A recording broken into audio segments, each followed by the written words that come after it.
It's California Edition. I'm Brad Pomerance. Our guest, John Ashbaugh, member of the San Luis Obispo City Council, which recently had an election, not a squeaker, two incumbents. Was it one incumbent really? One incumbent and one open seat. And the race is clear. Yes. But in other cities in San Luis Obispo County, not so clear. Paso Robles, for the second slot, there's 7 votes separating second and third. Mm-hmm. In Pismo Beach, the incumbent mayor is only ahead by 15 votes. Mm-hmm. And also on the Pismo Council, I think there's a tie for the second slot. There was a tie as of election night. Right. Now they've been counting. There's probably been something posted in the last few days, but people were bewildered at the fact that they're the second and third seats, and they can only choose one because there are only 2 seats open. There was a tie. What does this say to you, Mr. Ashbaugh? They're so important to vote. Nobody should stay home.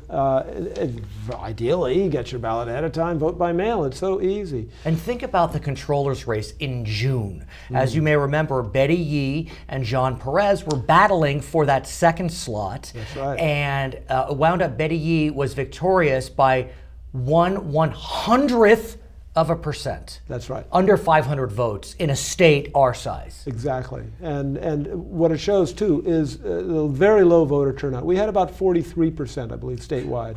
In some areas, much lower. I mean, some areas were abysmal. It was the lowest turnout in a gubernatorial election in our history. I saw that there were several counties where the drop-off from 2010 to 2014 was over 30%. I know. 30%. And if you're angry about government, you've got no excuse if you don't vote. You can't. I don't want to hear any complaints. First time I get a lot of complaints. And you're a poli-sci professor, so you know from what you speak. Yeah. The flip side, though, is what I hear from some folks is, yes, I'm angry, but I don't think it matters because no matter what I do, it's not going to change. And they've got to look at these election results and understand that it does. That they can make a difference.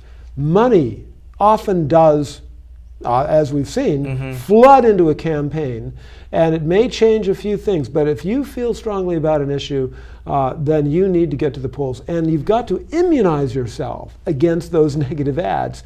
Don't believe most of what you hear on TV. What's a negative ad? It's an ad designed to drive up the negatives on your opponent, and that's all. It doesn't say anything about what your record is. It just makes you question your adversary, and I don't use it. But is it possible to run an ad which highlights an opponent's position on an issue and not be negative? Well, if you also talk about yours, I have no problem with ads that are contrast and compare ads. Okay. And I don't think anybody does. Here's what my opponent believes, here's what I believe. And you can state it in such a way you're exaggerating what your opponent's position may be. You can make it look silly or stupid, whatever, as long as it isn't fundamentally untrue. And there are a lot of very good websites, by the way, where you can check the facts, and they will tell you whether or not it's a myth. Or what's interesting to me about the election cycles and the turnout booms and busts is that, we live in a country where our states are quite powerful.